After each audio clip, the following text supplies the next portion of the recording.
Sir 17 lakh Thar Rock sir ಇದು 80 ಲಕ್ಷ ರ್ಯಾಂಗ್ಲರ್ಗೆ convert ಮಾಡಿಕೊಟ್ಟಿದ್ದೀನಿ ನೋಡಿ sir. Starting model basic Thar ಇದು ಹೈ ಎಂಡ್ ಮಾಡಲ್ ತರ ಮಾಡಿ ಕೊಟ್ಟಿದ್ದೀನಿ sir. Mid version Thar Roxx ನ ಹೈ ಎಂಡ್ ಮಾಡಿದ್ದೀನಿ ಸರ್. ಇಡೀ ಕರ್ನಾಟಕನಲ್ಲಿ ಈ ತರ ಮಾಡಿಫಿಕೇಶನ್ ಮಾಡಿರೋದು ನಾವೇ ಫಸ್ಟ್. ಅಂದ್ರೆ 17 ಲಕ್ಷ ಬೇಸಿಕ್ ಥಾರ್ ರಾಕ್ಸ್ ನ 80 ಲಕ್ಷ ಬೆಲೆ ಬಾಳೋ ರ್ಯಾಂಗ್ಲರ್ ಮಾಡಿದಾರಂತೆ. ಏನೇನ್ ಮಾಡಿದಾರೆ ಇದ್ರಲ್ಲಿ? ಸರ್ ಒರಿಜಿನಲ್ ಬಾನೆಟ್ ಮೇಲೆ ರ್ಯಾಂಗ್ಲರ್ ಬಾನೆಟ್ ಹಾಕಿದ್ದೀನಿ ಸರ್. ಸ್ಕೂಪ್ ನೋಡಿ, ಆ ಡಿಸೈನ್ ನೋಡಿ, ಆ ಕದರ್ ನೋಡಿ, ಫ್ರಂಟ್ ಗ್ರಿಲ್ ನೋಡಿ, ಆ 2 ಫೆಂಡರ್ ನೋಡಿ, ಫ್ರಂಟ್ ರ್ಯಾಂಗ್ಲರ್ ಬಂಪರ್ ನೋಡಿ ಸರ್, ಇಂಜಿನ್ ಗಾರ್ಡ್ ನೋಡಿ, ಬಟನ್ ಟೈರ್ ಹಾಕಿದ್ದೀನಿ. 100 ಜನ ತಿರುಗಿ ನೋಡ್ಬೇಕು ಸರ್ ಅಂತ ಕಡಕ್ ಮ್ಯಾಗ್ವಿಲ್ ಹಾಕಿದ್ದೀನಿ. ಬಾನೆಟ್ ಮೇಲೆ ಟ್ರೈ ಕಲರ್ LED ಲೈಟ್ ಹಾಕಿದ್ದೀನಿ ಸರ್. ಮಿರರ್ ಫೋಲ್ಡಿಂಗ್ ಹೆಂಗಾಗುತ್ತೆ ನೋಡಿ.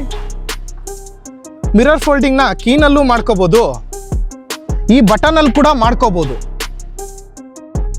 ಸರ್. 2025 ಬಂದಿರೋ ಡಿಸೈನ್ ಸ್ಮೂತ್ ಇರುವ ಡೋರ್ ಇಂಚಸ್ ಹಾಕಿದ್ದೀನಿ ಸರ್. ಡೋರ್ ಕ್ಲೇಡಿಂಗು ಬ್ಲಾಕ್ ಇಲ್ಲ, ಬಾಡಿ ಕಲರ್ ಏನಿದೆ ಅದೇ ಬಾಡಿ ಕಲರ್, -% ನಿಮಗೆ ಡಿಫ್ರೆನ್ಸ್ ಬರಲ್ಲ. ಪೇಂಟು ಅದೇ ಕಾಂಬಿನೇಷನ್ ಅಲ್ಲಿ ಮಾಡಿದ್ದೀನಿ ಸರ್. ಸರಿಯಾಗಿರೋ ಕ್ವಾಲಿಟಿ ಫುಟ್ರೆಸ್ಟ್ ಕೊಟ್ಟಿದ್ದೀನಿ ಸರ್. ಕಬ್ಬಣ ಇದು, ಪ್ಲಾಸ್ಟಿಕ್ ಅಲ್ಲ ಸರ್. ಡಿಫೆಂಡರ್ ತರ ಬಾಕ್ಸ್ ಹಾಕಿದ್ದೀನಿ ನೋಡಿ ಸರ್. ಸೈಡ್ ಅಲ್ಲಿ ಲ್ಯಾಡರ್ ಕೂಡ ಕೊಟ್ಟಿದ್ದೀನಿ ನೋಡಿ ಸರ್. ಒಳಗಡೆ ಬನ್ನಿ ಸರ್, ಸ್ವರ್ಗ ತೋರಿಸ್ತೀನಿ ನೋಡಿ ಸರ್. ಸ್ವರ್ಗ ಡ್ಯೂಯಲ್ ಟೋನ್ ಅಲ್ಲಿ ಕೊಟ್ಟಿದ್ದೀನಿ. ರೂಫ್ ಒಂದ್ ಕಲರ್ ವಿತ್ ಸ್ಟಾರ್ ಲೈಟ್ ಮತ್ತು ಸೀಟ್ ಕವರ್ ಒಂದ್ ಕಲರ್. 360 ಸಿಸ್ಟಮ್ ಹಾಕಿದ್ದೀನಿ, AC ವೆಂಟು ಹಾಕಿದ್ದೀನಿ, ಡೋರಲ್ಲಿ ಆಂಬಿಯಂಟ್ ಲೈಟು ಹಾಕಿದ್ದೀನಿ ಸರ್. ವೈರಿಂಗ್ ಗಳು, ಸ್ವಿಚ್ ಗಳು ಯಾವ್ದೇ ತರ ಕಟಿಂಗ್ ಫಿಟ್ಟಿಂಗ್ ಮಾಡ್ಬಿಟ್ಟು ಹುಚ್ಚರು ತರ ಮಾಡಿಲ್ಲ ಸರ್. ಕಂಪ್ನಿಯಿಂದ ಹೆಂಗ್ ಬರುತ್ತೆ ಆ ತರ ಸ್ವಿಚಸ್ ಕೊಟ್ಟಿದ್ದೀನಿ ನೋಡಿ ಸರ್.